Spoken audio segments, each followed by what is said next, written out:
मायापुरी भाग 2। शोभा एक दिन मंजरी के साथ यूनिवर्सिटी से लौट रही थी कि धीमे से शब्द के साथ बड़ी सी बैंगनी कार खचाक से उन्हीं के पास रुक गई। चलिए, आप लोगों को घर पहुंचा दूं। चौंक कर शोभा ने देखा, एक स्थूलांगी युवती ड्राइव कर रही है। एक हाथ स्टीयरिंग व्हील पर था और दूसरा खिड़की पर। बाल छोटे छोटे और लड़कों की जुल्फों जैसे कटे थे। आंखों की भौहों का निजी सौंदर्य कितना था कहना कठिन है। पेंसिल से अंकित 2 महीन रेखाओं के बीच एक छोटी सी लाल बिंदी भी लगी थी और रंग इतना गोरा था कि आंखों में लगता जैसे तेज सूर्य की ओर आंखें करने से स्वयं ही आंखें बंद हो जाती हैं। उसकी आंखों पर धूप का चश्मा लगा था। लाल लाल दोनों रंगे होठों को रुमाल से पोंछकर वो लिपी पुती मूर्ति फिर बोली, कम इन, आइए आइए। मंजरी चुप थी। बोली, ये शोभा है, दुर्गा मौसी की लड़की, और शोभा ये है सविता। शोभा ने हाथ जोड़े। सविता ने जैसे उसी को देखने को चश्मा उतार लिया। आंखें वही बड़ी बड़ी सुंदर। फोटो की आंखों को शोभा ने पहचान तो लिया, पर और सब कुछ बदल गया था। गाल फूलने से आंखें छोटी और नाक फैली लग रही थी। दोनों आगे की ही सीट पर बैठ गईं और सविता ने कार चला दी। शोभा ही उससे सिमट कर बैठी थी। तीव्र विदेशी सुगंध से उसके सिर में दर्द सा होने लगा। सविता की नायलॉन की साड़ी बार बार फहराकर उसे छूती जा रही थी। आप यहीं पढ़ती हैं क्या? सविता ने शोभा से पूछा। जी हाँ, शोभा उत्तर देकर फिर चुप हो गई। घर आ गया था। सविता ने कार रोक दी। चलिए, मैं भी अम्मा जी को देख आऊं। समय ही नहीं मिलता। आजकल जिम खाना की मैच के मारे कहीं आ जा ही नहीं पाती। शोभा सबके पीछे चली। सविता सीढ़ी चढ़ रही थी। अपने भारी भारी पैरों को उसे बड़े यत्न से उठाना पड़ रहा था। सच, बेडौल मोटापा हो गया था उसका। उस पर वेशभूषा यदि सीधी सादी होती तो संभव था मोटापा कुछ कम लगता। ऊंचे ऊंचे ब्लाउज, छोटी मैग्या बाहें, कटी भौहें और आवश्यकता से अधिक पाउडर। वो अंदर गई तो शोभा बाहर ही खड़ी रही। गोदावरी बोली, आजा बेटी, तेरी भी तो भाभी है। शोभा सिर झुकाकर गोदावरी के पैरों के पास बैठ गई। सविता निसंकोच सास की कुशल, ब्लड प्रेशर, पल्स इत्यादि पूछ रही थी। फिर बोली, अच्छा अम्मा जी, अब मैं चलूं, फिर आऊंगी। शोभा उठ खड़ी हुई। सविता बोली, चलिए, आप कहाँ रहती हैं? आपको भी कार में छोड़ दूं? शोभा का मुंह लज्जा से लाल हो उठा। वो कैसे कहे कि वो इसी ग्रह की आश्रिता है। उस महिमामयी राजदूत कन्या के सम्मुख वो पत्ते सी कांप उठी।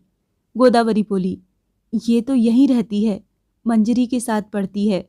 मैंने ही गांव से बुला लिया था कि यहीं साथ साथ पढ़ेगी। अपनी कटी भौहों को उठाकर सविता बोली, ओह, आई एम सॉरी, मुझे ख्याल था आप कहीं और रहती होंगी। गोदावरी को नमस्ते करके वो चली गई तो कमरे में फिर वही सन्नाटा छा गया। शोभा को लगा कि मंजरी का कहना सत्य ही था। एक अजीब सा भय राजदूत कन्या की उपस्थिति से उसे भी होने लगा था, जैसे वो बहुत बड़ी है और सब उसके सामने बहुत छोटे हैं। किंतु मौसी के सिरहाने रखी तस्वीर से झांकता सरल सुंदर मुख क्या उससे मिलता है? बिल्कुल ही नहीं। हो सकता है तस्वीर बहुत पहले ली गई हो। मौसी एक दिन कह तो रही थी कि सन्नीपात ज्वर के बाद सविता बहुत फूल गई है, ब्याह होगा तो छंट जाएगी।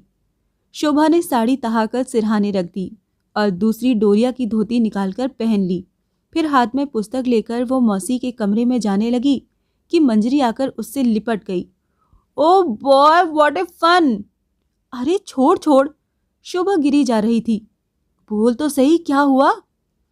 कई वर्षों तक कॉन्वेंट में पढ़ने से मंजरी का आधी अंग्रेजी मिश्रित हिंदी बोलने का अभ्यास नहीं छूटा था। वो बोली, देख भैया का केवल, कल ही आ रहे हैं। ओ गॉड मार्वल, चल आज इसी बात पर क्वालिटी में आइसक्रीम खा के आते हैं। शोभा ने अपने को मंजरी के बंधन से छुड़ाकर तार पढ़ा। सतीश कल आ रहा था। सारे ग्रह में आनंद की लहर सी उमड़ पड़ी, पर शोभा उस रात सो नहीं पाई। सतीश के आने के साथ ही विवाह होगा, ये तो निश्चित ही था। फिर सविता आ जाएगी और सविता के भय से उसका रक्त जम गया। वो कहाँ रहेगी? उसका काकवत पर ग्रासापेक्षी जीवन भी शेष हो जाएगा। पता नहीं सविता को उसका रहना अच्छा लगे या नहीं, फिर वो कोई निकट आत्मीय भी तो नहीं है। सच, कितनी बड़ी भूल की उसने आकर। ये भी संभव है कि सतीश पिता के स्वभाव का हो, उदार, सरल, निष्कपट। ननिहाल के गांव की एक गंवार सी लड़की उसके यहाँ 2 बेला भोजन कर विद्या दान पाले तो क्या उसे आपत्ति होगी? फिर वो तो इतने समृद्ध ससुर का जमाता बनेगा। जहाँ मंजरी पढ़ेगी वहीं वो भी पढ़ लेगी, जहाँ वो लेटेगी वहीं वो भी पैरों के साथ साथ पैर सिमट कर पड़ी रहेगी। छी छी, कितनी स्वार्थी है वो। इतने उल्लास के दिन भी वो अपने स्वार्थ का ध्यान भुला नहीं पा रही। दूसरे दिन प्रातःकाल वो उठी और नित्य के अभ्यानुसार चाय बनाकर गोदावरी को देने गई। उसे लगा जैसे एक ही दिन में मौसी के मुंह पर एक नई चमक सी आ गई थी। चाय ले आई शोभा? आज तू यूनिवर्सिटी से छुट्टी ले ले बेटी। राम सिंह भी बीमार है और मंजरी से तो सिवाय उछलने कूदने के कुछ नहीं होने का। चावल भिगो कर रखे हैं, पीस कर सब देहलियों पर एपन दे दे। आज कितने दिनों से देहलियां सूनी पड़ी हैं। मेरी सास कहा करती थी, लिपा पुता घर और पहनी ओढ़नी नार देख के ही लक्ष्मी वास करती है, पर मैं तो पंगु हो गई हूँ। एक लंबी सांस खींचकर वो तकिए के सहारे उठी और चाय का ग्लास लेकर बोली, जा बेटी, देर मत कर, नहा धोकर निबट ले। शोभा चाय पीकर बर्तन में पिसे चावल लेकर देहलियों पर ऐपन देने बैठ गई थी कि मंजरी आई। उसे आज चाय पीने तक की सुध नहीं थी। आते ही शोभा से बोली, ओहो, तुम्हें भी अम्मा की बीमारी लग गई है। ये ऐपन का महात्म मेरी समझ में नहीं आता। अच्छी खासी चमकती देहलियों पर गेरू पोत पात कर शंख घंटा बनाना, क्या कर रही हो ये सब? इधर देखो मार्बल, आज मैंने ड्राइंग रूम की कलर स्कीम बदल दी है। अब ये बताओ, नीले रंग के पर्दों के साथ ये कांसे की बुद्धदेव की मूर्ति कुछ जमेगी या ये अमृता शेरगिल का चित्र? दोनों हाथों में वो मूर्ति और तस्वीर पकड़े थी, साथ ही कंधे पर नीला पर्दा भी डाल लाई थी। शोभा के हाथ चावल के आटे से सने थे। वो बोली, मंजरी, पूछने भी किससे आई? मैं ये सब क्या जानूं? आज तो तुमने सविता भाभी को बुलाया होता। शोभा की बात व्यंग से नहीं कही गई थी, पर मंजरी का मुंह लटक गया। वो बिना कुछ बोले ही माँ के कमरे में चली गई। शोभा को अपने ऊपर बड़ी खींच हुई। वो कभी कभी बिना कुछ सोचे बोल जाती है, पर उसने तो ये सोचकर कहा था कि सविता दिन रात की गृह सज्जा के अनुभव से सब कुछ सीखी पढ़ी थी। वो ऐपन देकर उठी तो राजभवन का एक सुनहरी पेटी बांधे चपरासी सलाम कसकर खड़ा हो गया। उसके हाथ में एक टोकरी में कई फूल थे। उनमें एक कार्ड लगा था, सविता। शोभा समझ गई सविता को भी सतीश के आने का समाचार मिल चुका है। वो बोली, ठहर जाओ, मैं बहन जी को बुलाकर लाती हूँ। मंजरी ड्राइंग रूम की काया पलट में लगी थी। हर मूर्ति और तिब्बती तश्तरी ब्रासों से चमका रही थी। सुंदर रेशमी रंग बिरंगे कुशन इंद्रधनुष की छटा को भी मंद कर रहे थे। मंजरी एक हाथ में झाड़न लेकर तस्वीरों को पोंछ रही थी। शोभा बोली, मंजरी, तिवारी जी का चपरासी फूल लाया है। फूलों का नाम सुनते ही मंजरी उछल पड़ी और क्षण भर पहले सविता का नाम सुनने पर लटका हुआ मुंह उत्फुल्ल हो उठा। वो बोली, कहाँ है? चलो अच्छा हुआ, मैं सोच ही रही थी कि इन सूने फूलदानों में क्या लगाऊं। हमारे यहाँ सिवाय गेंदे और गुल मेहंदी के कुछ है ही नहीं। टोकरी में सुंदर कटे नरगिस देखकर वो खिल उठी। चपरासी से बोली, कहना बहुत धन्यवाद कहा है। टोकरी लेकर वो फूलदान लेकर बैठ गई और लंबी लंबी सरस डंडियों को फूलदानों में सजाने लगी। शोभा खड़ी खड़ी देख रही थी। उसे न जाने क्यों फूल का काट काट कर फूलदानों में सजाया जाना कभी भी अच्छा नहीं लगा। आहा, यही फूल पेड़ों पर हवा में झूमते कितने सुंदर लगते हैं। उसके गांव में पारिजात का एक पेड़ उसी के घर से सट कर लगा है। भोर होते ही गांव की औरतें आंचलों में भर भर कर लाख चढ़ाने ले जाती हैं। कहते हैं कि 1 लाख पारिजात पुष्प चढ़ाने से विष्णु भगवान प्रसन्न होकर निसंतान को संतान और कुमारियों को कार्तिकेय सा सुंदर वर देते हैं। कई बार उसकी माँ ने उससे कहा भी था, बेटी, इतने पास ही पारिजात है, कभी तू भी चढ़ा लेती। नहीं, मुझसे नहीं होगा अम्मा, उसने कहा था। इतने सुंदर फूलों को तोड़ तोड़ कर आंचल में भरना उससे सचमुच नहीं हो सका था। शोभा को चुपचाप खड़ी देख मंजरी बोली, देख मार्बल, हरे फूलदान में ये रक्त जवा कैसी सुंदर लग रही है, जैसे तोते की लाल लाल चोंच हो। क्यों, तेरे संस्कृत के काव्यों में नहीं है ऐसी सुंदर उपमा? हंसकर शोभा बोली, रक्ताशोक तो सुना है, किसी सुंदरी के वाम पद का अभिलाषी होता है, बिना उसके पद प्रहार के नहीं खिलता। पर ये रक्त जवा भी इसी प्रहार के बाद खिलती है या नहीं, ईश्वर जाने। मंजरी बोली, तेरा बायां पैर फूल ही खिलाने के काम आएगा मार्बल, और तो तुझसे कुछ नहीं होगा। शोभा ने गिरे फूलों की पंखड़ियां उठाकर गलीचा साफ कर दिया और बोली, मंजरी, मौसी कह रही हैं कल पूर्णिमा भी है, कथा कल ही हो जाए तो अच्छा है। एक लिस्ट में सबके नाम लिख देती तो किसी के हाथ निमंत्रण समय ही पर बढ़ जाते, कोई भी बिरादरी का घर न छूटे। ये देख लेना, मैं कागज ले आऊं? अब तो 12 बजते हैं। मंजरी ने कमरा ठीक कर एक संतोष की सांस ली और अपनी कार्य निपुणता को स्वयं ही मुग्ध दृष्टि से देर तक देखती रही। वास्तव में कमरा सुंदर लग रहा था। मेज पर रखे कांच के चौकोर पात्र में सीप घोंघों के बीच तैरती रंगीन सुनहरी मछलियों पर नए नीले पर्दों के छनकर आती सूर्य की किरणें पड़कर सुनहरा जाल सा बुन रही थीं। बुद्ध देव की कांसे की चमचमाती मूर्ति के पास एक पीतल का सुंदर ड्रैगन रखा था। पिता के साथ चीन यात्रा से लौटने पर सविता मंजरी के लिए ये ड्रैगन लाई थी, जिस पर मीना की हरी काली लाल रेखाएं खिंची थीं। गोल मेज पर रखे चुनार के लंबे इजिप्शियन आकार के फूलदान में तिवारी जी के बगीचे के फूल सजे थे। गुदगुदे गलीचे पर पैर धंसे जाते थे। भैया कमरा देखकर प्रसन्न हो जाएंगे, सोचती हुई वो दरवाजा बंद करने जा ही रही थी कि अविनाश आ गया। ओहो, आज तो हैंडलूम की नुमाइश ही लगा दी है मंजरी। एक कागज में ग्रैंड से लिखकर भी टांग दिया होता। मंजरी प्रसन्न होकर बोली, अविनाश भैया, मैं भी सोच ही रही थी कि आपको फोन करूं। भैया आज 7 बजे आ रहे हैं। तुम्हारे भैया के आ जाने का समाचार लखनऊ के पेड़ पत्तों को भी ज्ञात है मंजरी, मुझे कब का पता चल गया है। अविनाश ने हंसकर कहा। क्यों, किसने कहा आपसे? मंजरी ने आश्चर्य से पूछा। हाथ में डलिया भर फूल, वो भी स्केल से नाप जोख कर काटे गए, लाल रिबन से बंधे। राजभवन का चपरासी मिल गया, कुछ खटका हुआ। मैंने रोककर पूछा, भाई कहाँ लिए जा रहे हो? एक तो चपरासी, वो भी राजभवन का, बस समझो करेला, वो भी नीम चढ़ा। मुंह बिचकाकर ऐसे बोला जैसे बड़ा भारी एहसान कर रहा हो। आज तिवारी जी के होने वाले कुंवर जी आ रहे हैं, उन्हीं के लिए फूल लिए जा रहा हूं। मुझे 1-2 बार तुम्हारे यहाँ वो देख चुका था, यही गनीमत हुई, नहीं तो शायद उत्तर भी नहीं देता। मंजरी हंसकर बोली, अच्छा चलिए चाय तो पी लीजिए ऊपर चलकर, स्टेशन तो चलिएगा ना? अविनाश सीढ़ियां चढ़ता हुआ बोला, चलूंगा तो जरूर, लेकिन आज तो अच्छी खासी भीड़ रहेगी वहां। मंजरी कुछ उत्तर न देकर उसे माँ के कमरे तक पहुंचाकर चौके में चली गई। शोभा स्टोव जलाकर चाय का पानी रख रही थी। सुबह सिर धोकर उसे बालों में तेल डालने और चोटी करने का भी समय नहीं मिल पाया था। चौके की खुली खिड़की से आते हवा के मृदुल झोंकों से उसकी रेशम सी लटें बार बार मुंह पर आ जा रही थीं। उन्हें वो हाथ से हटाकर स्टोव में हवा भर रही थी। मंजरी को देख ही नहीं पाई। मार्बल, मंजरी बोली, आज तो जरा चोटी करके अच्छे कपड़े पहन ले, स्टेशन पर बहुत सारे लोग आएंगे।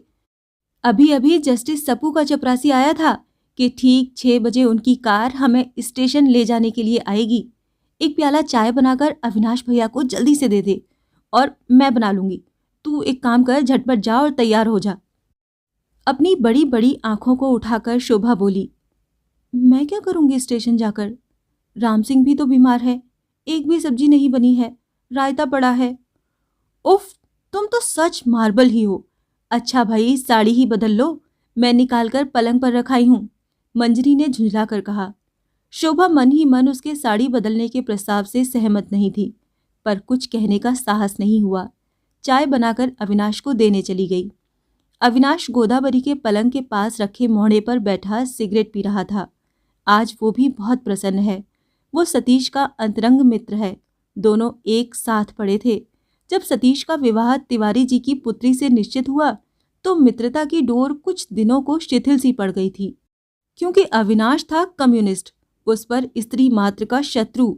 एक बार शिक्षा काल में ही दोनों मित्र आजन्म अविवाहित रहने का प्रण भी कर चुके थे, पर जब उसने सतीश की सगाई का समाचार सुना तो रात भर सो नहीं पाया। सुबह उठते ही समाचार की पुष्टि के लिए भागता भागता गया सतीश के घर। बात सत्य थी, सतीश सा मित्र उससे छीन लिया था किसी ने। वो सतीश क्या पहले जैसा रहेगा? सतीश भी तो कभी उसी की पार्टी का था, पर अब भारत के एक राजदूत का भावी जामाता है। उन्हीं के अन्न जल से पला शिक्षित सतीश क्या अब कम्युनिस्ट था? वो उसकी कायरता के लिए कभी क्षमा नहीं करेगा। पर आज उसके घर आने का समाचार सुनकर वो रह नहीं सका। बिछुड़े मित्र का अभाव उसे कितना अप्रिय हो गया था। उसे स्त्रियों से ही घृणा थी, ये नहीं, अपने यौवन के पहले उफान से वो अपना हृदय दे बैठा एक अत्यंत लावण्यमयी श्यामांगी तन्वी को।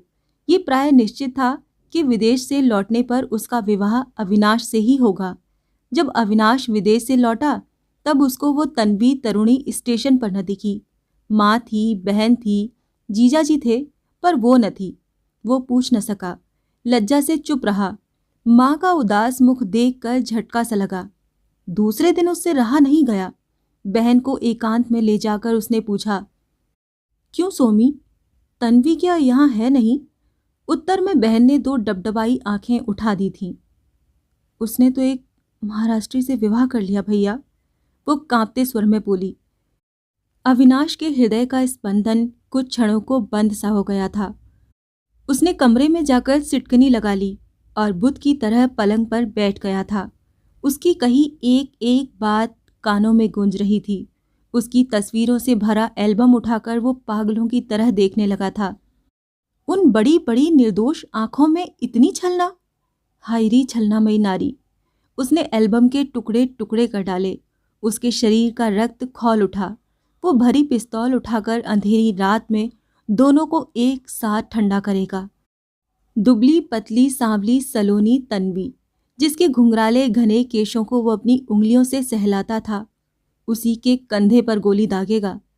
नहीं नहीं, गले के ठीक नीचे उसकी एक पतली नीली नस है, जो उसके उठते हुए छोटे से सुडौल वक्षस्थल पर नीली पगडंडी सी उतर गई है।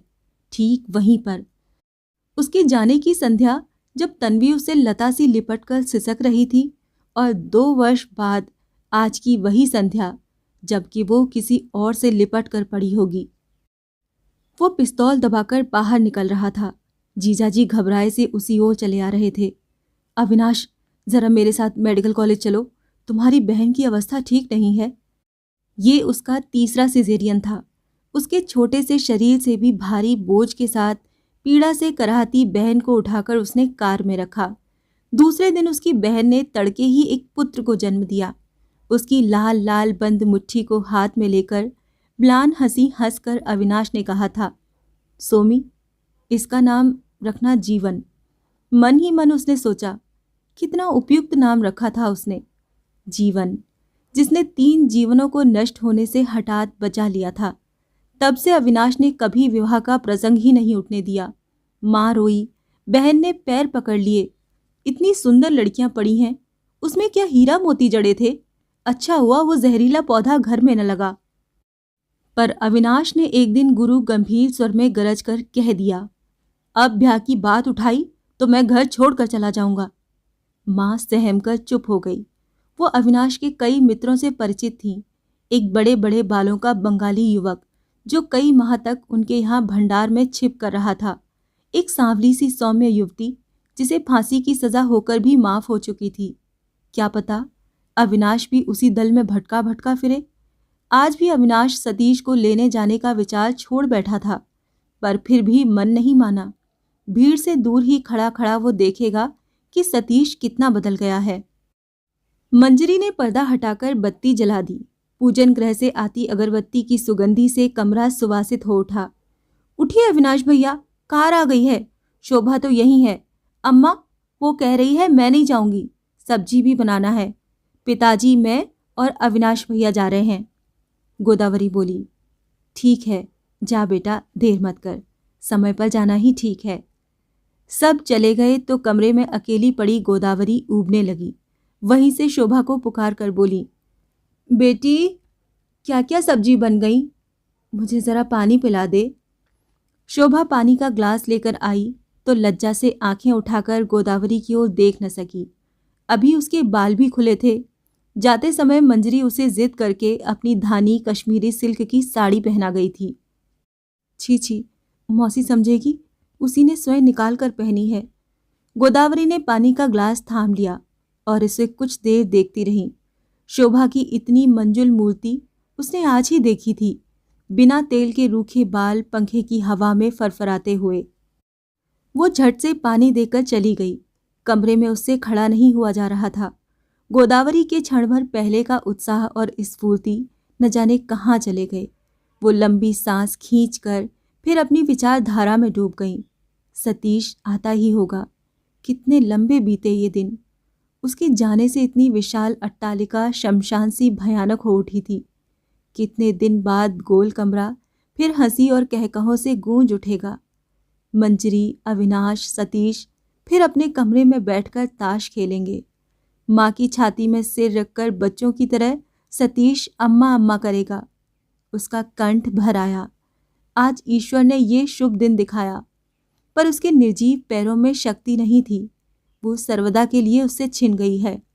आज चौके में बैठकर वो अपने हाथ से पूड़ियाँ उतारती, गोल गोल पूड़ियों को सतीश के ना कहने पर भी थाली में डाल देती।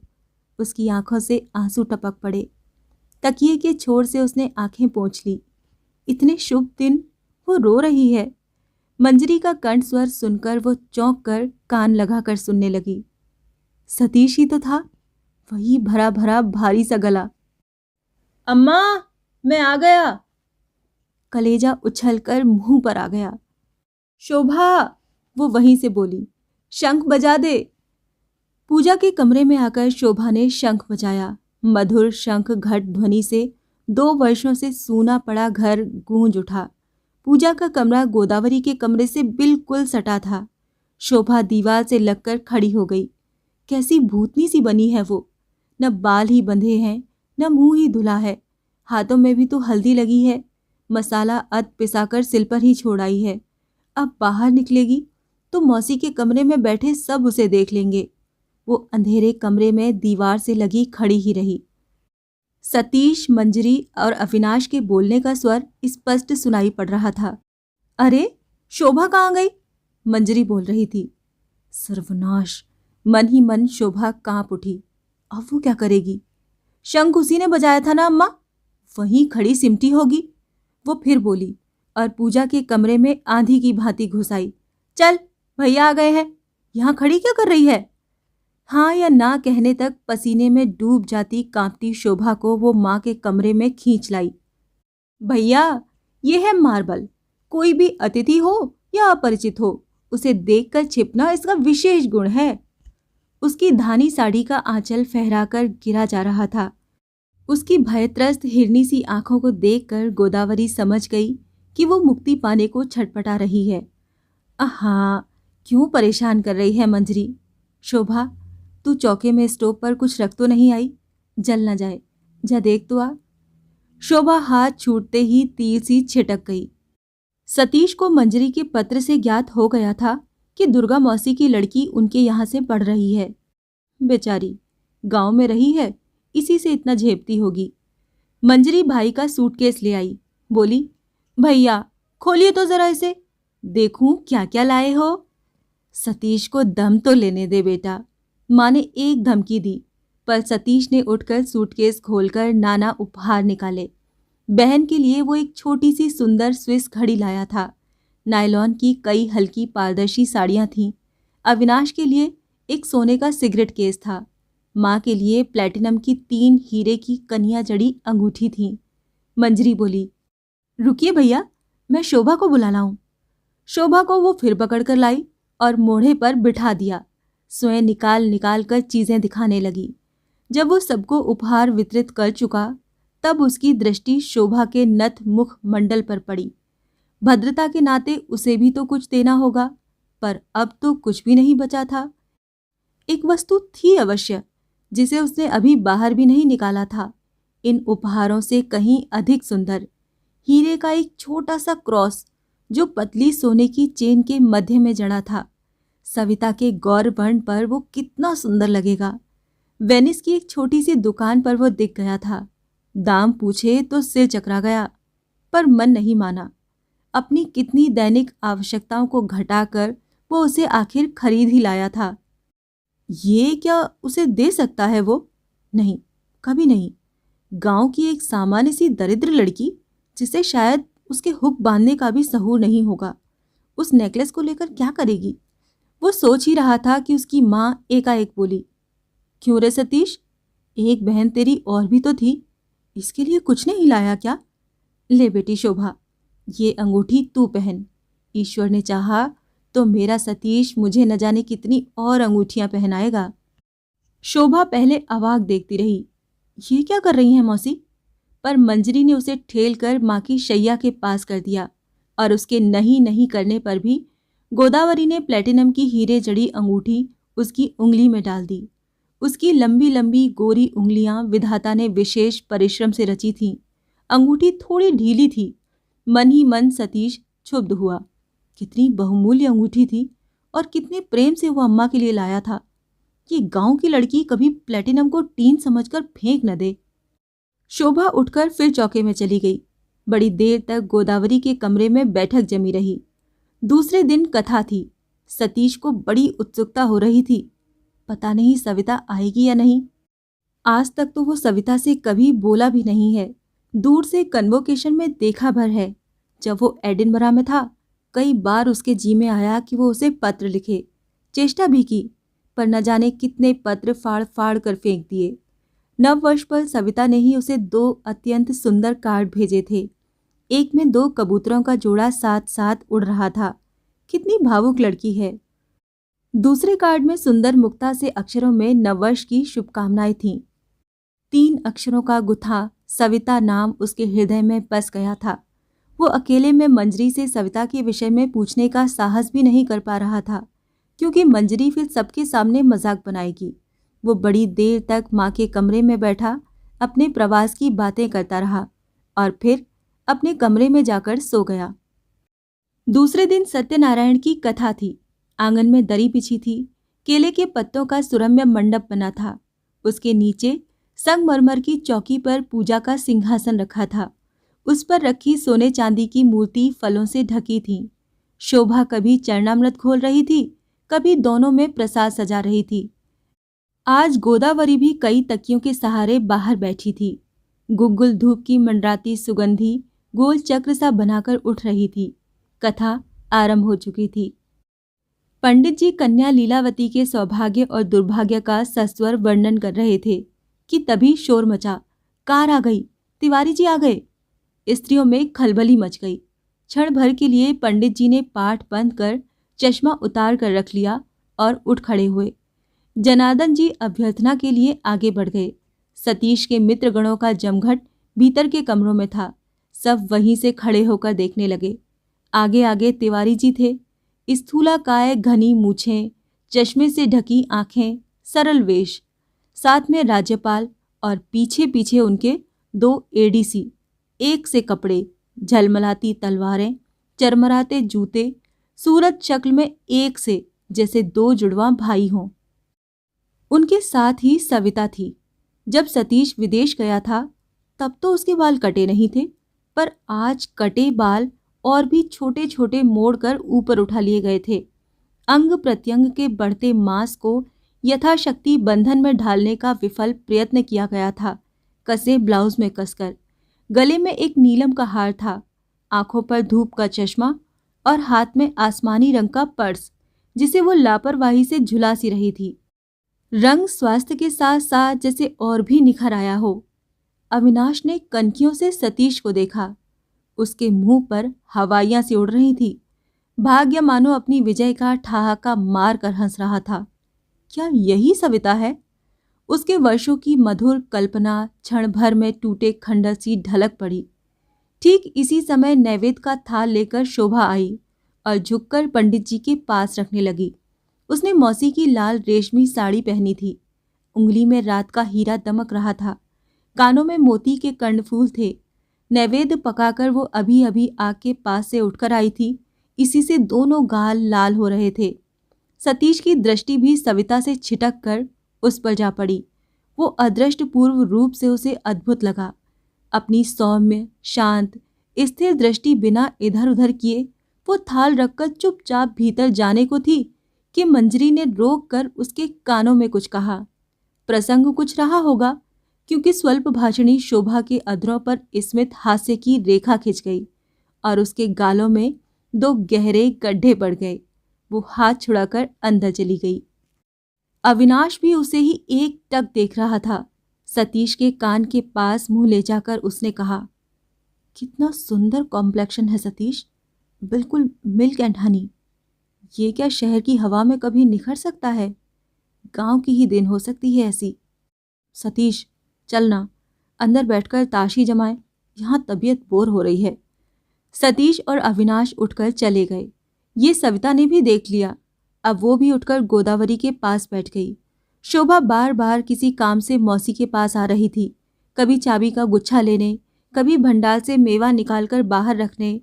उसकी सरल स्वच्छ मुस्कान सविता को पता नहीं क्यों अच्छी नहीं लग रही थी।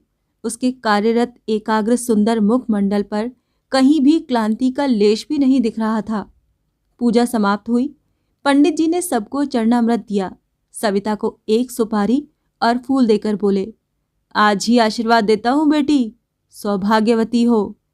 सभ्य समाज में पली उच्च शिक्षिता सविता के गालों पर लज्जा की लाली दौड़ गई। तिवारी जी वहीं पर खड़े थे। बोले, ठीक कहते हैं पंडित जी, पूर्णिमा की पुण्यतिथि में ही आज अपने जामाता का शगुन कर दूं। जनार्दन जी, बुला दीजिए, जरा 2 अक्षत धरकर मैं भी आशीर्वाद दे दूं। शोभा पास ही खड़ी थी, मंजरी भीतर थी। गोदावरी बोली, जा बेटी, भैया को बुला ला। शोभा उठकर सतीश के कमरे तक गई, पर देहरी पर ठिठक कर खड़ी रह गई। सतीश और अविनाश बैठे सिगरेट पी रहे थे, गांव तकिए के सहारे अधलेटे। सतीश उसे देखकर बैठ गया। कहिए, उसने पूछा। आपको बुला रहे हैं। नीचे दृष्टि किए ही शोभा ने कहा।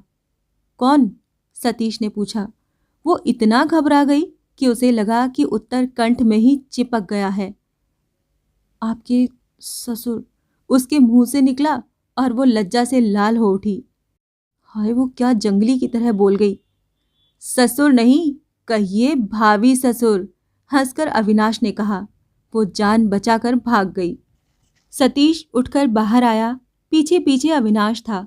झुककर उसने अपने भावी ससुर के पैर छुए। सुखी रहो बेटा, वो बोले। सुदर्शन सुपुरुष जामाता को देखकर उनका हृदय गदगद हो उठा। आज की पुण्यतिथि से बढ़कर और कोई शुभ तिथि नहीं हो सकती। आओ बेटा, मैं तुम्हें अपने हाथ से तिलक कर दूं। तिलक का थाल लेकर उन्होंने सतीश के गौर प्रशस्त ललाट पर रोली की लंबी रेखा खींचकर अक्षत लगा दिए। सतीश की उदास रिक्त दृष्टि अविनाश के हृदय में शूल सी बिंध गई। आप भी अपनी वधू को कुछ शगुन कर दीजिए जनार्दन जी, तिवारी जी बोले। सविता ने सिर झुका लिया। विद्युत के चमकीले प्रकाश में क्षण भर को उसका बेडौल मोटापा विलीन सा हो गया। एक सलज्ज मौन मुस्कान से वो पर्स के फीते को उंगली में लपेटने लगी। जनार्दन जी हतप्रभ से हो उठे। वो क्या देकर भावी पुत्रवधू का टीका करे? घर में कोई ऐसी वस्तु नहीं थी। इतने में ही उनके पास खड़ी शोभा ने उनके हाथ में कुछ दिया। उन्होंने मुट्ठी खोलकर देखा। कल की हीरे की अंगूठी थी। कितनी समझदार लड़की है शोभा, वो सोचने लगे। उन्होंने बढ़कर एडीसी के हाथ से रोली अक्षत का थाल ले लिया और झुकी हुई सविता के ललाट पर रोली की बिंदी रख दी। फिर अंगूठी पहनाने लगे। अंगूठी फंसकर बीच में ही रह गई तो झट उतार कर सविता ने अनामिका में पहन ली, पर सतीश और अविनाश ने अंगूठी का स्थानांतरण देख लिया। शंख घोष के साथ दोनों के भाग्य एक सूत्र में बंध गए। पूर्णिमा का चंद्र काले काले बादलों से घिर गया था। आमंत्रित अतिथि जाने की तैयारी में थे। शोभा किसी को छाता दे रही थी, किसी को प्रसाद का दोना। तिवारी जी पुत्री सहित विदा ले रहे थे। सतीश, अविनाश और जनार्दन वहीं खड़े रहे। अविनाश और सतीश भीतर जाने लगे तो शोभा एक हाथ में चरणामृत का सकोरा लेकर किसी को देने जा रही थी कि अविनाश बोला, हमें भी तो प्रसाद मिलना चाहिए। न ही प्रसाद मिला, न चरणामृत ही। अरे, आपको चरणामृत भी नहीं मिला? शोभा ने पूछा। मुझे तो नहीं मिला, पर सतीश को चरणामृत की डबल डोज मिली है। ललाट पर रसीद नहीं देख रही हो क्या? शोभा कभी हास परिहास में भाग नहीं लेती थी, पर उसे भी हंसी आ गई और गालों पर फिर वही मनोहर गड्ढे पड़ गए। वो बोली, रुकिए, मैं अभी ले आती हूँ। वो तत्काल 2 छोटे छोटे सकोरों में चरणामृत ले आई, पर सतीश और अविनाश मौसी के कमरे में चले गए थे। शोभा वहीं जाने लगी, तभी उधर से सतीश माँ के लिए पानी लेने बाहर आया। नीची दृष्टि किए शोभा अपनी धुन में उसे देख न पाई और टकरा गई। दोनों सकोरों का चरणामृत उसकी नई ट्रॉपिकल पैंट पर उलट गया। माँ के कमरे की चिक उठी थी। वो बोली, अरे राम राम, जल्दी पानी ले आ शोभा, कपड़े से पोंछ दे, कहीं दाग न पड़ जाए। शोभा लज्जा से कांप उठी। हाय राम, कितनी फूहड़ सोच रहे होंगे लोग उसे। सतीश बोला, अम्मा, बहुत नीची नजर रखने से तो कभी राह चलता हाथी भी नहीं दिखता। एक लंबी सांस खींचकर गोदावरी बोली, अब कितनों की ऐसी नजर रह गई है बेटा। माँ की दीर्घ निश्वास में सतीश को सविता के कटे केश गुच्छ, आधा तन उघड़ा ब्लाउज, लिपस्टिक रंजित होंठ सभी फिर स्पष्ट दिख उठे। शोभा कटोरी में पानी ले आई। अविनाश ने रूमाल भिगोकर दाग छुड़ा दिया। इतने में मंजरी आ गई।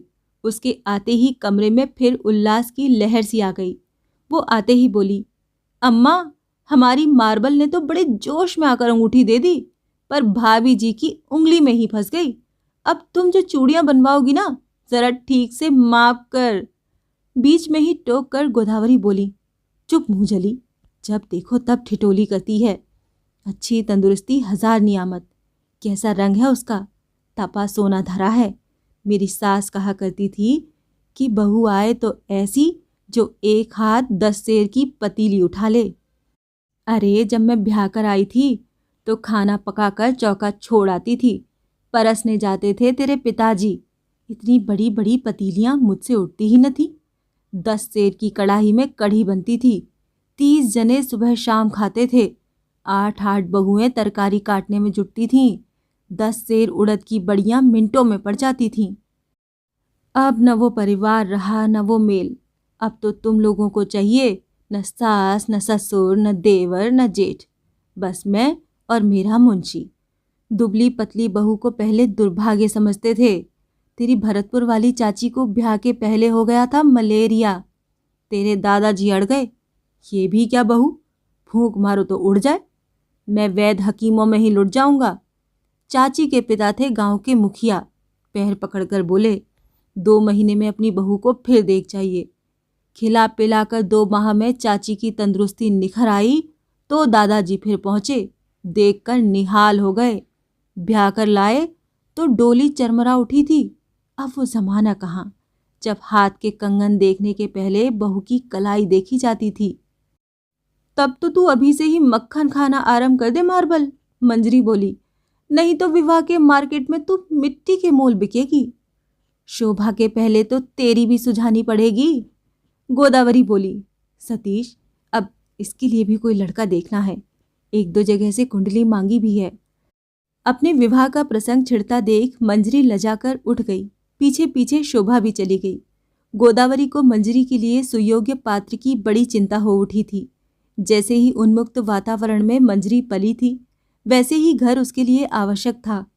वर्ण श्याम होने पर भी मंजरी की रुचिर मुख श्री दोष रहित थी। उसकी आंखें बड़ी बड़ी थीं और तीखी सुडौल नासिका में वो छोटी सी हीरे की कड़ी पहने रहती। उसकी प्रत्येक बात के साथ उसका अंग प्रत्यंग बोल सा उठता था। लापरवाही से ढीली ढाली गुथी लंबी लंबी बेड़ियों को वो बार बार पीछे फेंकती रहती। शोभा और मंजरी पास पास बैठी कितना सुरम्य चित्र प्रस्तुत करती थीं। यही सोच रहा था अविनाश। एक शांत, सौम्य, स्वल्प भाषणी, दूसरी चंचल श्यामा मुखरा। एक हंसती भी तो दंतावली नहीं दिखती, दूसरी की चपल चंचल हास लहरी घर गुंजा देती है। मंजरी को अविनाश ने तब से देखा था जब वो अपने अंग्रेजी स्कूल की नीली ट्यूनिक पहन तो छोटी छोटी वेड़ियां हिलाती रिक्शे में जाती थी। एक बार वो रिक्शे से गिर पड़ी तो अविनाश ने ही उसके आंसू पोंछकर उसे चुप करा दिया था। कभी वो उसके पैरों पर खड़ी होकर मचल जाती। झूला झुलाइए।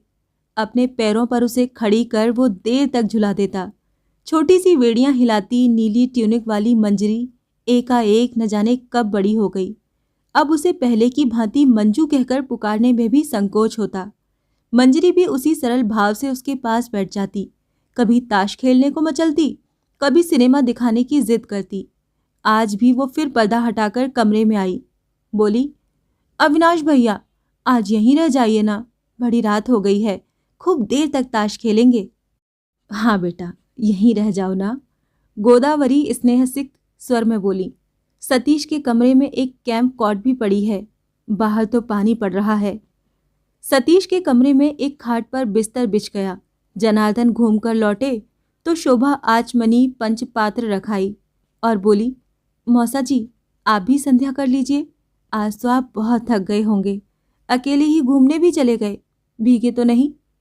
नहीं बेटी, क्लांत स्वर में वो बोले, छाता ले गया था, पर घूमना तो तेरे बिना अच्छा नहीं लगता।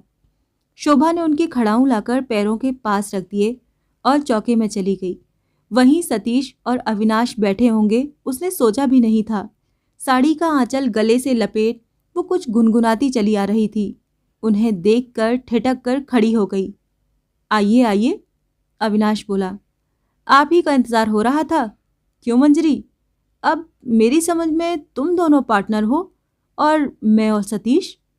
नहीं नहीं, मंजरी ने कहा, बड़े चतुर हैं आप दोनों, बेईमान मित्र एक होकर हमें हरा देंगे। आप और मार्बल, मैं और भैया।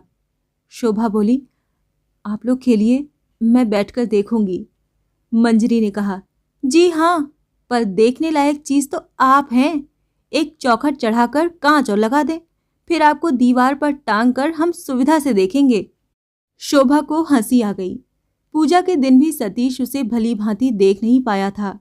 आज इतने निकट से उस नव तारुण्य के दीप्त अद्भुत नारी को देखा। हंसने के साथ साथ उसके गालों पर गहरे गड्ढे पड़कर फिर सिमट गए थे। वो अविनाश के सामने बैठ गई। ताशों को फेंकती उठाती वो सरस लंबी उंगलियां सतीश को बार बार दिख रही थीं। गांव की देहातिन लड़की की कल्पना से वो कितनी विपरीत थी। उसकी सादी साड़ी भी ढंग से पहनी गई थी। उसके खद्दर के ब्लाउज के चौकोर गले से उसकी पतली सोने की चेन शरीर के रंग से घुल मिल सी गई। खेल बड़े उत्साह से चल रहा था कि खिड़की से कुछ शोर सा सुनाई दिया। मंजरी चौकन्नी होकर सुनती रही, फिर ताश छोड़कर बोली, मुर्दा जा रहा है, चल शोभा देखें। दोनों उठकर खिड़की पकड़कर खड़ी हो गईं। राम नाम सत्य है की ध्वनि स्पष्ट होती गई।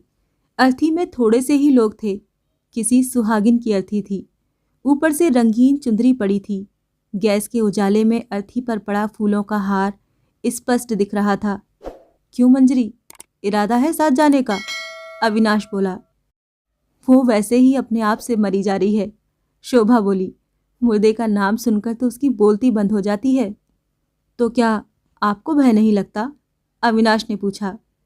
शोभा शांत धीमे स्वर में बोली, मुझे कभी भय नहीं लगता। एक बार हमारे गांव की ही एक स्त्री घास काटते में पहाड़ से गिरकर मर गई। वो अपने घर में अकेली ही थी। बर्फ पड़ने से उसका दाह संस्कार न हो सका। मैं और अम्मा रात भर उसकी मृत देह के पास बैठे रहे। वो हमारे ही पड़ोस में रहती थी। थोड़ी देर बाद अम्मा भी सो गई तो मैं अकेले ही बैठी रही। सतीश ने देखा, पूर्णिमा में चंद्रिका की किरणों से आलोकित उसका मुखमंडल शांत, उद्वेग रहित और निर्भय चमक रहा था।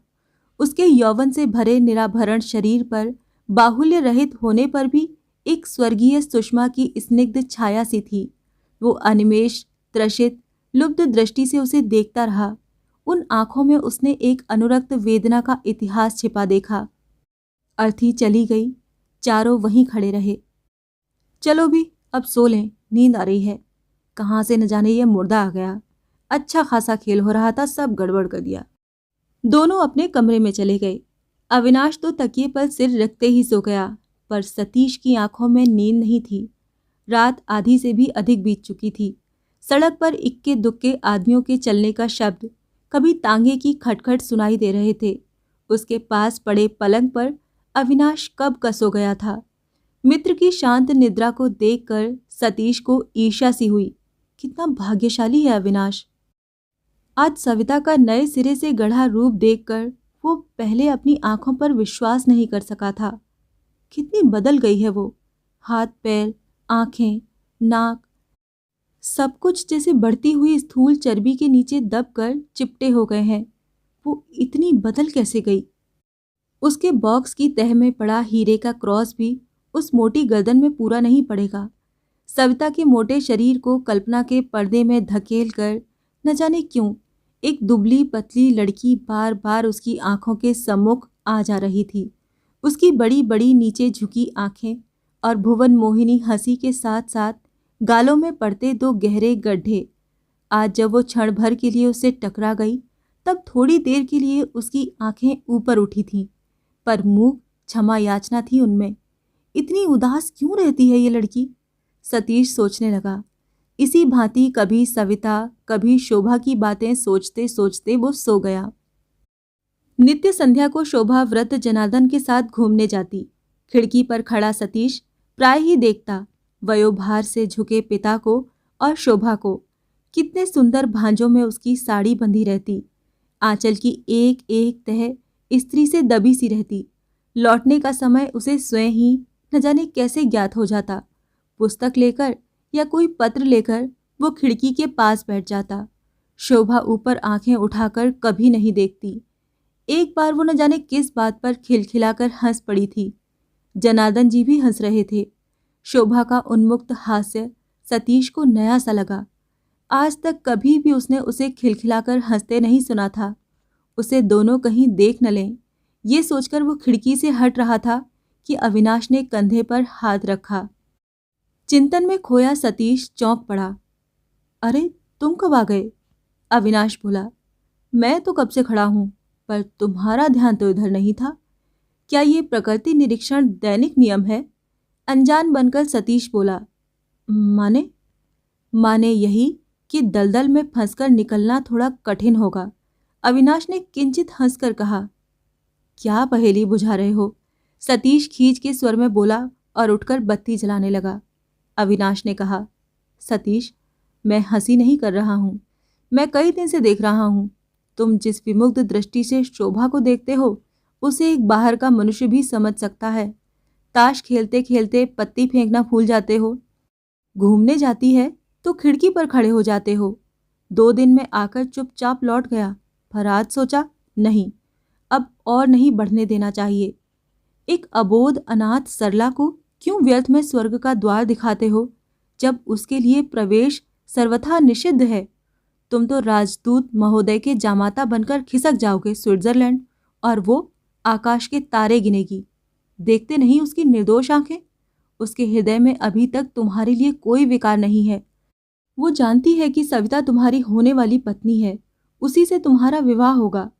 यदि कभी उसे तुम्हारे उसके प्रति आकर्षण का आभास भी मिल जाएगा तो अनर्थ हो जाएगा सतीश। सतीश की सिगरेट हाथ ही में जल जलकर राख उगल रही थी। मित्र के कंधे को हिलाकर अविनाश फिर बोला। मुझे भविष्य में तूफान के बादल अभी से दिख रहे हैं। सतीश, तुम नहीं जानते तुम में कितना आकर्षण है, कितने वांछनीय हो तुम। अंग्रेजी में जिसे कहते हैं लेडी किलर, वही हो तुम।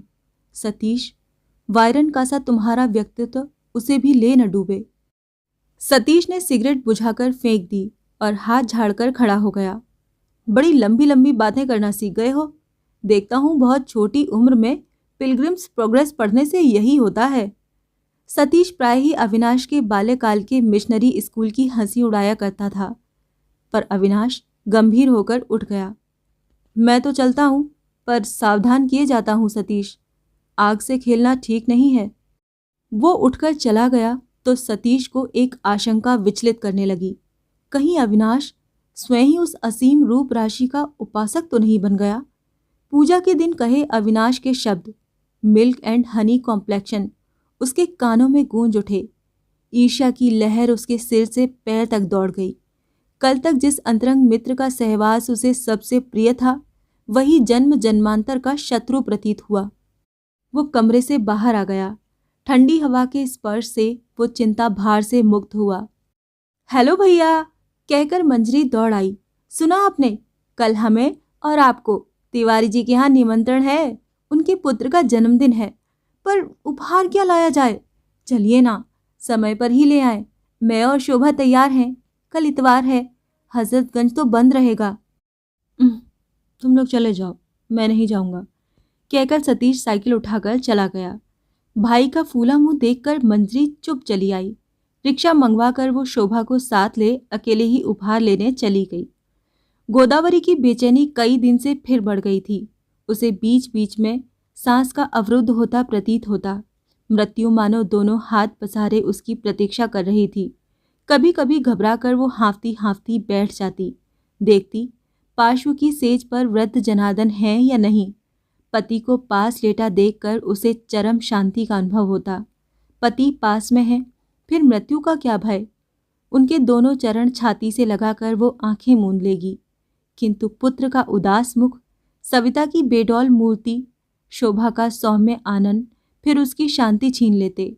वो अंधेरे में पड़ी पड़ी माला फेर रही थी कि कई दिनों बाद सतीश हठात आकर उसके पैरों के पास बैठ गया।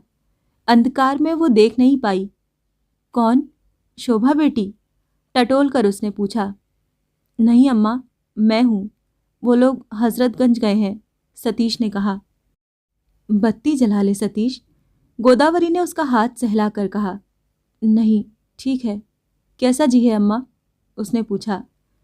ठीक ही है, एक लंबी सांस खींचकर वो बोली। सतीश, आज फिर तिवारी जी का पत्र आया है। कई बार वो विवाह की तिथि के बारे में पूछ चुके हैं। उनका विचार इसी माह में करने का है, पर मैंने कहा आषाढ़ का विवाह अच्छा नहीं होता। माघ में लगन हो तो ठीक है, जब तेरा ब्याह हो जाए तब फिर मंजरी को भी ठिकाने लगाने की सोचूंगी। सतीश कुछ न बोला। गोदावरी ने फिर कहा, माघ से तुझे कोई आपत्ति तो न होगी बेटा? सतीश के मन में आया, आज इस एकांत निर्जन कमरे में वो माँ के सम्मुख अपना हृदय खोल कर रख दे कि वो सविता से विवाह नहीं करेगा। तिवारी जी का एक एक पैसा वो चुका देगा। उन्हें जामाता का अभाव नहीं होगा। कुछ दिन तक लोग भला बुरा ही तो कहेंगे, पर कितना सुखी होगा वो जब उसके गले में बंधी रस्सी का बंधन एकाएक टूटकर दूर जा गिरेगा। ये मुक्त पक्षी किसी स्वच्छंद उड़ान भर सकेगा। वो किसी का दास नहीं रहेगा। हाथ में पड़ी हीरे की अंगूठी क्या उसके हृदय को भी बांध सकती है? अम्मा, यदि ये विवाह न करूं तो? सतीश के मुंह से निकल गया। गोदावरी के निर्जीव पैरों से लेकर हृदय तक कप कपी दौड़ गई। वो कांपते हाथों से सतीश को पकड़कर बोली, बेटा राम राम, क्या कह रहा है तू? मेरे सामने तो ये मजाक कर गया। पिता के सामने सपने में भी ऐसे शब्द मत निकालना। जिनकी कृपा से हमारा 10,000 का कर्जा धीरे धीरे चुक गया, उनसे ऐसे विश्वासघात का ध्यान भी कैसे आया तुझे? मैं इसी पलंग पर प्राण त्याग दूंगी। हम गर्ग गोत्री ब्राह्मण हैं, ये क्या तू भूल गया है? हमारे वचन का मूल्य हमारे प्राणों से भी अधिक है। ऐसी हंसी नहीं करते सतीश। मैं तो हंसी नहीं कर रहा अम्मा। उसका गंभीर स्वर दीवारों से टकराकर गूंज गया। मैं जितना ही सविता को देखता हूं उतना ही भय होने लगता है। वो क्या हमारे घर में रह पाएगी? उसका समाज, रहन सहन, उसके मित्र, उसका वेश सब हमसे भिन्न है। आज तक तुमने मुझे ये भी नहीं बतलाया कि उन्होंने हमारा कर्ज भी उतारा है। एक ऋण से छूटकर हम जो दूसरे ऋण में उलझ गए हैं, ये पिताजी ने नहीं सोचा। मुझसे एक बार पूछना भी क्या उन्होंने उचित नहीं समझा? गोदावरी अवरुद्ध कंठ से बोली, तेरे पिता को यही ज्ञात था कि तू अपनी ही इच्छा से सविता से ब्याह करना चाहता है। तभी एक दिन कर्ज वालों ने नोटिस देकर दिन रात की उनकी नींद हराम कर दी, तो वो अर्ध विक्षिप्त से हो गए। तू विदेश में था, मैं पलंग पर जीवित होकर भी मृत थी। कहते हैं मनुष्य को 2 ही चिंताएं सबसे दुखकर हैं, कर्ज और औरत का मर्ज। इनका इन 2 चिंताओं ने जीवन असहाय कर दिया। सोच रहे थे मकान बैंक में गिरवी रखकर चुका देंगे कि सुबह ही तिवारी जी आए। उन्होंने पूरा कर्ज चुका दिया था। तेरे पिता ने कभी किसी के सम्मुख हाथ नहीं फैलाया। सतीश सिर झुकाए चुपचाप सुन रहा था। गोदावरी ने क्षीण हाथों से उसके दोनों हाथ पकड़ लिए। मुझे वचन दे बेटा, अपने पिता का दिल नहीं दुखाएगा। वो इस धक्के को नहीं सह सकेंगे। मुझे वचन दे सतीश। सतीश ने रुग्ण असहाय मृतकाय माँ की ओर देखा। अंधकार में वो कुछ देख नहीं पाया। बरामदे की बत्ती के धुंधले प्रकाश में दो धसी आंखों में करुण याचना थी। हठात उसे लगा मानो उन आंखों का जीवन धीरे धीरे चला जा रहा है। ये क्या वही माँ है जिसकी निर्मल सरल हास्य ध्वनि से कभी सारा घर गूंजता था? एक बार कठिन सन्निपात ज्वर में वो अचेतन मृतप्राय 1 माह तक खाट पर पड़ा रहा था। तब इसी माँ ने बिना खाए पिए उसके सिरहाने बैठ बैठकर न जाने कितनी रातें बिता दी थीं। आज वही माँ प्राण रहते भी मृत्यु का आलिंगन करने जा रही है। उसने माँ का हाथ दबाकर कहा, अम्मा, मैं तुम्हें वचन देता हूँ, मैं अब से कुछ नहीं कहूँगा। शांति की सांस खींचकर गोदावरी ने उसका हाथ छोड़ दिया और शांत पड़ी रही। आगे की कहानी जानने के लिए सुनिए मायापुरी का अगला भाग।